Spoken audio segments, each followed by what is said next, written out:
Chapter 13, Handling Emergencies. Proper maintenance can prevent most vehicle malfunctions.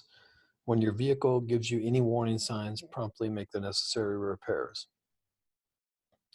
Vehicles, equipment sometimes will malfunction with no warning and create a sudden emergency. Tires wear more quickly under unfavorable driving and poor maintenance conditions. 4 items that shorten a tire's life would be unbalanced wheels, poor alignment, overinflation, or underinflation. A blowout occurs when a tire loses air pressure suddenly. Older, badly worn, and underinflated tires are much more likely to have a blowout. When a blowout does occur, the vehicle pulls in the direction of the blown tire. A front tire blowout is the most dangerous because your car will pull hard in that direction. So if it was a left front tire that blew out, it could pull you into oncoming traffic. When a rear tire blows, the back of the vehicle can fishtail. And then you would handle that just like you would a skid. Okay. You want to check with your insurance company maybe if they offer free roadside insurance. But a compact spare is a temporary tire to drive on as little as possible. And they have some speed restrictions. So you have the jack is the hand-operated device used to lift and hold one corner or side of the vehicle. And tire changing instructions are found in the vehicle's owner manual. When changing a tire, put an object to block off the wheel diagonally from the one you are changing. The hardest part of changing a tire is a lot of times getting the spare down. If you belong to AAA, that's a good option. That's an insurance that will pay for your like a towing or a mechanic to come and fix your tire, but you're also going to pay for that. So if you have total brake failure, vehicles are required to have a 2-part braking system. If one part fails, the other part still brakes 2 wheels. The brake warning light signals a brake failure. What do you do with a total brake failure? Pump the brake pedal, downshift to a lower gear, pull and hold the parking brake, and then search for an open zone. So, and if you had to run into something, you'd steer for something soft. Like open field or bushes, small bushes or something like that. Brake fade occurs when brakes overheat and they lose their effectiveness. Or when you drive through water, you would have to ride the brakes to dry them. So what do you do if your accelerator malfunctions? A broken spring is a serious problem. You'd shift to neutral, put on your hazards, check traffic, and brake safely to the side of the road. But the first thing you should try and do is kick the side of the accelerator to try and jar it free. And you look on this next slide here, a lot of times maybe a pop bottle or potentially like the mat got stuck underneath there. So kick the side of the accelerator, apply the brakes, choose an escape path with an open zone. If it's a sharp curve, you're going to shift to neutral, follow your escape path off the road, turn off your ignition, and the braking will be harder and the steering will be harder because you won't have power to your car, but you can still do it. You can still turn and brake. Just press harder and steer harder. Never reach down to free the pedal with your hand because you would not be able to see what you're driving. If you have engine failure, which means your car just shuts off, shift to neutral, begin moving out of the traffic to the nearest shoulder, and then you can start the car, and then if it starts back up, shift to drive, and then move on from there. Flooded engine means too much fuel and not enough air. Hold the accelerator to the floor, turn ignition steady for 5 seconds. When the engine starts, release the accelerator gradually. If you have an overheated engine, turn off your air conditioner, turn on the heater to draw heat from the engine. During stops, shift to neutral. If the temperature light stays on or gauge points too hot, find a safe place to stop and turn the engine off. Do not add water to the radiator until the engine has cooled. And never take off the radiator cap while the car is running. If you have steering failure, total steering failure, use the horn and hazard flashers to communicate your emergency. You're going to, excuse me, I'll go back. Lift your foot from the accelerator, do not brake. Use the parking brake to stop and shift to a lower gear. Okay, so power steering failure, usually when the engine dies or your fluid is low, or when the belt slips or breaks, and you're just going to have to exert more effort to steer. It'll still steer, but you're just going to have to exert more effort. If your hood flies up, basically it means that it probably wasn't securely latched.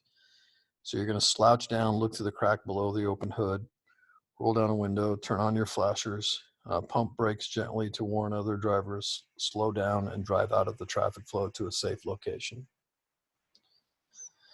So this shows a picture of your hood that has a lot of smoke. Stop and turn off the engine, then get out of the vehicle. You should never pop the hood at that time and take a look.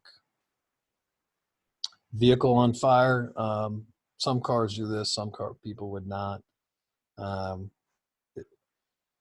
You know, the book talks about carrying an ABC fire extinguisher that is designed to control such fires. This is one thing that I think is not quite 100% accurate to a lot of times in the movies it'll show, you know, a car wreck and the car like blows up. That's very rare. That is extremely rare. It doesn't happen. If your car is smoking, right, get off the road, turn off the ignition, get people away from it, then call, you know, the fire department. I wouldn't mess with the you know, the car. I'd wait till the fire department checked it out on all of these situations, right? So you're just going to call the fire department and move over and turn the car off. Okay. So your vehicle stalls on the railroad tracks. You're going to look and see make sure there's no train is coming. If there is a train coming, yeah, get out of the vehicle right away, right? So don't mess around and take your, you know, let the car just get smashed. It's not worth your life. But if you look and there's no train coming, try to restart the vehicle. If you can't restart the engine, everybody leave the vehicle. One person needs to watch for the trains, shift to neutral, and push the vehicle off the tracks. And it says if a train is coming, abandon the vehicle, move away from the tracks to the direction it's coming from. So it's not worth your life.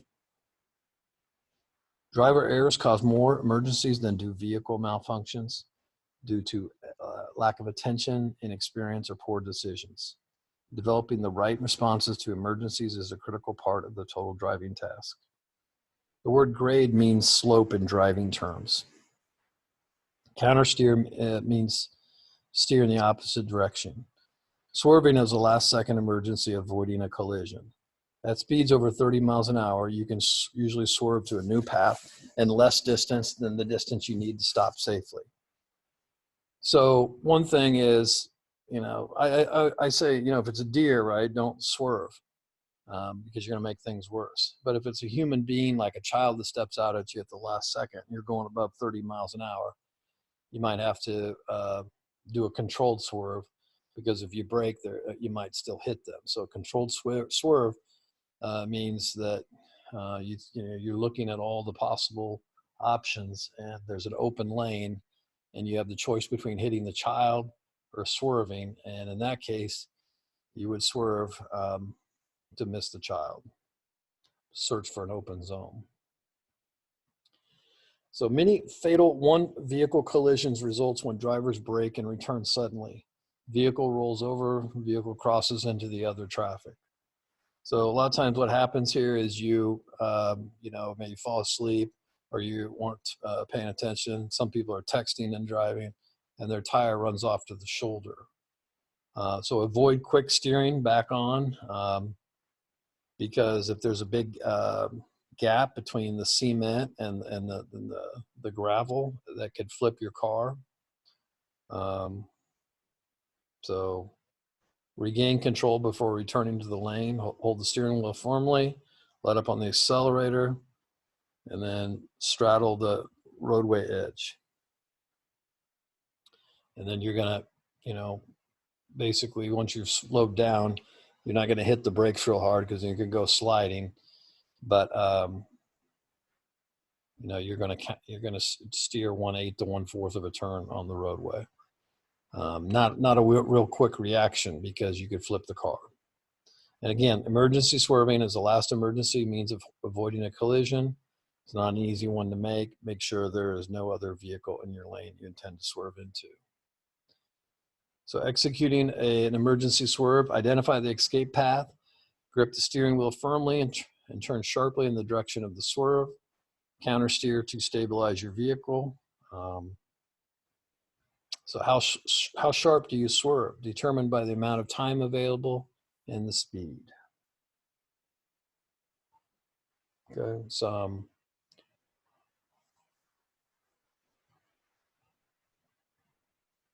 unusual and roadway hazards can cause you to lose control of your vehicle. Potholes. There's an object in your roadway. Your choices are to steer around, brake, straddle, and lastly, drive over it. So, large potholes can do damage to your parents' vehicle. So be careful around those. Depending on what it is in the road, sometimes if it's just a box in the road or a piece of paper, you're better just to drive right over the top of it. You have to evaluate it as you're driving. So if a collision is about to occur, don't give up keeping control of your vehicle. Steer for something soft, like bushes. Avoid like the big oak tree. Try to avoid like parked vehicles. Get yourself and passengers out and away from the vehicle if another vehicle is going to collide with you if possible. And then talking a little bit about if your car goes underwater, an air pocket is created when your vehicle is underwater. It is air that rises to the top of your vehicle. So if your car would go off into like a lake, then, and we might talk about this here in a little bit, but, you try to get out a window, you try to get out a door, but if you can't get the door open, then what do you do? At some point, the car will fill up and you get to the highest point of the top of the car, and then the pressure will equalize and you should be able to open the door. So most states have what is known as the Good Samaritan Law. These laws help protect people giving first aid at a collision scene. A head-on collision is one in which the front ends of two vehicles collide. A rear-end collision is one in which the front end of a vehicle hits another. And a side impact collision is when the front of one vehicle hits the side of another. So never move an injured person unless there's a danger of a fire or another collision. Always call 911 first. Once there is a chance for no one else to get injured, call the cops. Insurance. Each state requires you to have insurance on your own vehicle on your own. You must prove that you have insurance by carrying a card in your wallet or in your glove compartment. So in Iowa, if you get pulled over and you don't have insurance, it's automatic $330 fine. So you got to have insurance, right? It's minimum liability insurance. That's what's required in the state of Iowa. If you get involved in a collision and you don't have insurance, it's a $600 fine. And that does not cover the damages to whatever you collided with. That's just the fine. So financial responsibility law is to require that you can prove for collision damages. And then a premium is a specified amount of money paid to an insurance company for insurance coverage over a specified period of time. A policy is the written contract between you, the insured, and the insurance company. Liability insurance is the most important insurance to have. Every state requires individuals to carry this. Collision insurance provides coverage to pay the cost of repair or replacement for your vehicle. And then a deductible is the amount an insurance policy holder agrees to pay towards the vehicle repair or replacement.